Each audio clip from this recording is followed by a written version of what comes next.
अब गाय की लड़ाई कौन, गौ रक्षा दल किसने बना रखा है? यादव ने। मुसलमानों के साथ लिंचिंग कौन कर रहा है? यादव कर रहा है। मोनू मानेसर कौन है भाई? यादव है। क्या वो कितनी भी धर्म की लड़ाई लड़ ले तो क्या उसको वो पुजारी बना देंगे? क्या उसको कोई पीठाधीश बना देंगे? क्या उसको कोई मठाधीश बना देंगे? नहीं बनेगा ना, रहेगा तो यादव ही। तो अब जैसे बिट्टू बजरंगी है, कौन है? लोहार है, ओबीसी का है। तो आप देखिए कि वो चुन चुन करके आप ही के लड़कों को तैयार करेंगे, आप ही के लड़कों पर लिंचिंग करवाएंगे। और जैसी सरकार चेंज होगी, आज बीजेपी की सरकार है, थोड़ी सी सजा दे रखी है, कल कांग्रेस सरकार आएगी तो पूरी जिंदगी फिर जेल में सड़ेंगे।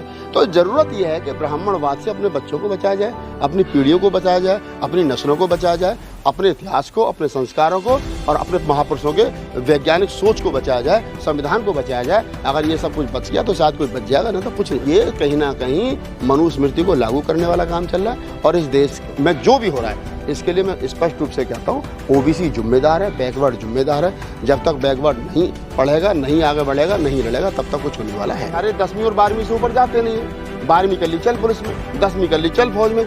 जब वो यहाँ से ऊपर जाते नहीं तो उन्हें पता कि आरक्षण की जरूरत कहाँ पड़ेगी। तो इस मनुवाद की लाठी से बचेगा कोई नहीं, पिटेंगे बारी बारी से सब। जो पढ़ लेगा, जो उच्च शिक्षा में चला जाएगा, वो उस राजनीतिक आरक्षण को, वो जो शैक्षणिक आरक्षण है उसको समझ लेगा, तो फिर उसको डिमांड भी करेगा। लेकिन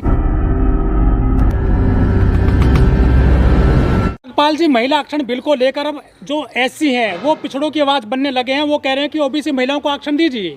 देखिए, हमेशा से देख लीजिए, अगर हम सन 90 की बात करें या उससे पहले बात करें, भारतीय संविधान में आर्टिकल 340 जो ओबीसी आरक्षण के लिए रखा गया, वो बाबा साहब डॉक्टर अम्बेडकर ने लड़ झगड़ करके रखा। उस समय के जो ओबीसी नेता थे उन्होंने साथ नहीं दिया। अगर उस समय पर ओबीसी नेता बाबा साहब डॉक्टर अम्बेडकर का साथ देते तो ये ईमानदारी की बात है कि जिस प्रकार इस देश में एससी एसटी को संवैधानिक राइट्स मिले और उनको आरक्षण मिला, रिजर्वेशन मिला, ठीक उसी प्रकार से ओबीसी को भी आज़ादी के वक्त पर ही, संविधान लागू होने के वक्त पर आरक्षण मिल जाता। लेकिन ओबीसी समाज के जो नेता थे उन्होंने किसी भी प्रकार से उनको समर्थन नहीं करा, बाबा साहब की आवाज़ में आवाज़ नहीं मिलाई। तो उसका नुकसान ये हुआ कि ओबीसी समाज आज तक कहीं ना कहीं आरक्षण के लिए दरकिनार किया जा रहा है। मंडल कमीशन लागू हुआ, मंडल कमीशन लागू जब हुआ तो उस समय पर भी सबसे ज़्यादा ओबीसी को जो 27% आरक्षण मिला, उसका सबसे ज़्यादा विरोध किसने किया? ओबीसी ने किया। उसमें लड़ाई किसने लड़ी? शेड्यूल कास्ट ने लड़ी। मान्यवर साहब काशीराम ने उसको उस बिल को हवा दी। तो आप समझिए कि हमेशा से ओबीसी की लड़ाई जो है वो शेड्यूल कास्ट लड़ता रहा है, चाहे वो बाबा साहब डॉक्टर अम्बेडकर हो, मान्यवर साहब काशीराम का बहुजन कॉन्सेप्ट हो, बहुजन समाज बनाने का उनका जो अपना एक राजनीतिक एजेंडा था। तो आप समझिए, तो कहीं ना कहीं ओबीसी को सत्ता में स्थापित करने की लड़ाई, नौकरियों में स्थापित करने की लड़ाई, उसको ज़मीन पर उसके जो अधिकार है उनको दिलवाने की लड़ाई जो वो शेड्यूल कास्ट के नेता जो वो लड़ते रहे। लेकिन गलत बात और यह है ओबीसी की, क्या ओबीसी का जो अगला ओबीसी है, जिसमें जाट है, गुजर है, यादव है, पटेल, ये जो मोस्ट, एक तो हो गया जो अति पिछड़ा है और एक पिछड़ा है। पिछड़ा जो ओबीसी है वो कहीं ना कहीं अपने आप को सवर्ण मानसिकता, क्रीमी लेयर है जो, वो हमेशा से विरोध करता। अब बताइए मुझे, जाट आरक्षण का विरोध किसने किया? जब जाट हरियाणा के अंदर जाट आरक्षण मांग रहे थे तो उत्तर प्रदेश के जाट जो उसका विरोध कर रहे थे। अभी जाटों के, अभी जो है किसान यहाँ बैठे थे, जो है वो बॉर्डर पर बैठे थे किसान बिल को लेकर के, तो उसमें आधे से ज़्यादा किसान जो थे वो उसके विरोध में थे। कौन थे? वो जाट ही थे। तो आप इस चीज़ को समझिए कि जो ओबीसी का क्रीमी लेयर है वो कहीं ना कहीं हमेशा से जो मोस्ट बैकवर्ड है, जो नाई है, कुम्हार है, तमोली है, तेली है, साक्य है, कुशवा है, मौर्य है, पटेल है, इनको लाभ ना पहुंच जाए, ये क्योंकि ये शेड्यूल कास्ट से थोड़ा सा मिला जुला ही है, थोड़ा सा ऊपर है, थोड़ा सा नीचे है, तो उसको किसी भी प्रकार का लाभ ना हो, राजनीतिक और नौकरियों का लाभ ना हो, इसलिए कहीं ना कहीं जो अगला ओबीसी है वो सवर्ण समाज के साथ मिल करके मोस्ट बैकवर्ड के साथ और दलितों के साथ हमेशा से जो है वो लड़ाई को लड़ता रहा है। और दूसरी तरफ कहीं ना कहीं जो एससी है, शेड्यूल कास्ट है, शेड्यूल कास्ट जो है वो उसकी कोशिश हमेशा से रही है कि ओबीसी को उसका अधिकार मिलना चाहिए। ओबीसी को उसका अधिकार मिलेगा तो कहीं ना कहीं ओबीसी उनके साथ में लगेगा। तो दोनों, मैं तो हमेशा से कहता हूँ भैया, इस देश के अंदर मान्यवर साहब काशीराम के पूरे 40-45 साल के राजनीतिक जीवन में पूरी मेहनत करने के बाद में मुश्किल से 15-16% ओबीसी हमारे साथ, एससी के साथ में आया। और वो भी वो ओबीसी था जिस बेचारे को, जो अगला ओबीसी है उसके साथ वही छुआछूत करता है कि जो वो शेड्यूल कास्ट के साथ करता है। अगर नाई उसके घर बाल काटने चला जाए तो दरवाजे पर नहीं घुस सकता, बाहर ही बैठता है। धोबी उसके क्या नाम है, कपड़े लेने के जाए तो बाहर बैठता है। कुम्हार जो है वो बर्तन देने के लिए जाए तो बाहर बैठता है।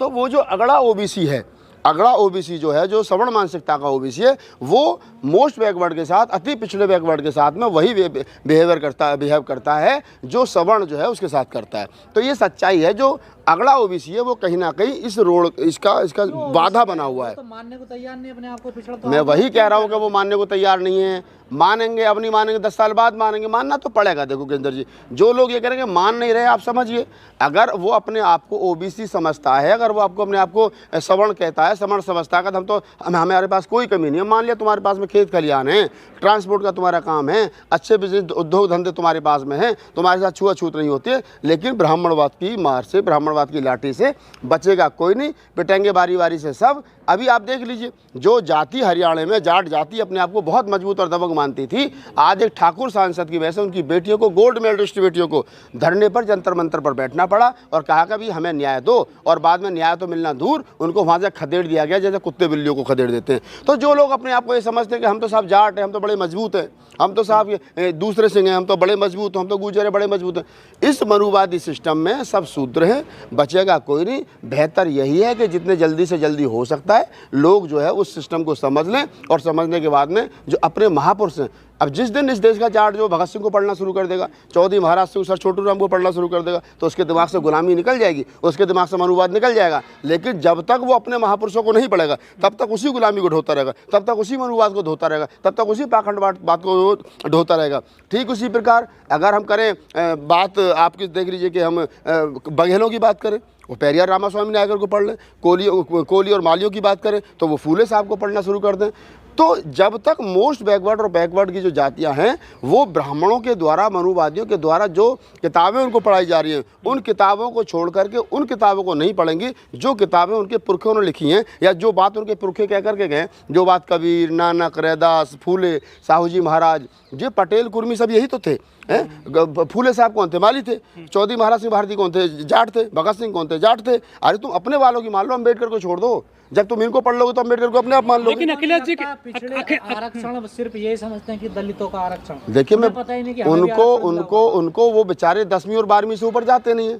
12वीं कर ली चल पुलिस में, 10वीं कर ली चल फौज में। जब वो यहाँ से ऊपर जाते नहीं है तो उन्हें पता कि आरक्षण की जरूरत कहाँ पड़ेगी। उनको पता, देखिए इस देश के अंदर क्या है, सफाई कर्मचारियों में एक शेड्यूल कास्ट की जाती है वाल्मीकि, जिसको कहीं कहीं भंगी भी कहते हैं।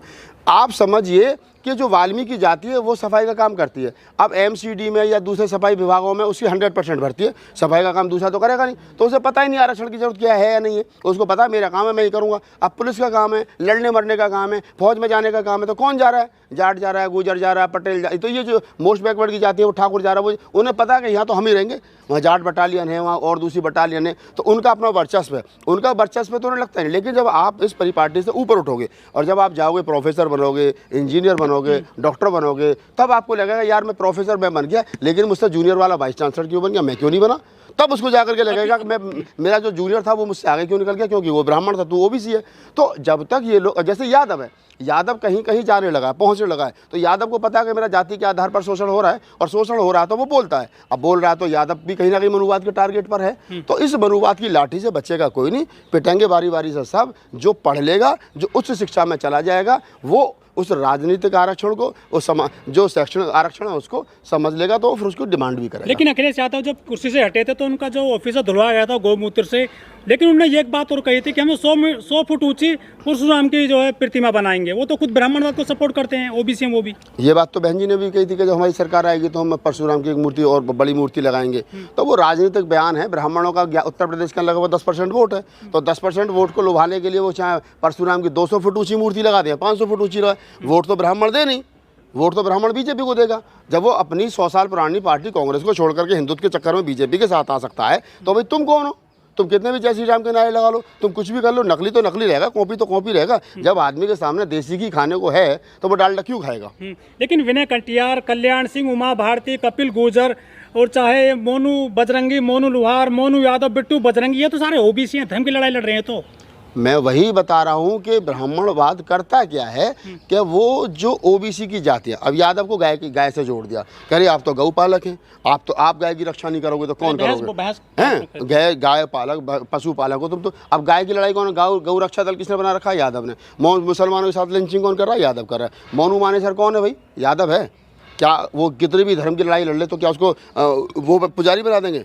क्या उसको कोई पीठाधीश बना देंगे? क्या उसको कोई मठाधीश बना देंगे? नहीं बनेगा ना। रहेगा तो याद अभी तो अब जैसे बिट्टू बजरंगी है, कौन है? लोहार है, ओबीसी का है। तो आप देखिए कि वो चुन चुन करके आप ही के लड़कों को तैयार करेंगे, आप ही के लड़कों पर लिंचिंग करवाएंगे। और जैसी सरकार चेंज होगी, आज बीजेपी की सरकार है, थोड़ी सी सजा दे रखी है, कल कांग्रेस सरकार आएगी तो पूरी ज़िंदगी फिर जेल में सड़ेंगे। तो ज़रूरत यह है कि ब्राह्मणवाद से अपने बच्चों को बचाया जाए, अपनी पीढ़ियों को बचाया जाए, अपनी नस्लों को बचाया जाए, अपने इतिहास को, अपने संस्कारों को और अपने महापुरुषों के वैज्ञानिक सोच को बचाया जाए, संविधान को बचाया जाए। अगर ये सब कुछ बच गया तो शायद कुछ बच जाएगा, नहीं तो कुछ नहीं बचा। रमेश बिधूड़ी जो संसद में गाली दे रहे हैं वो मुस्लिमों को, अरे तो वो तो सीखा उन्होंने, उसमें कौन सी बड़ी बात है।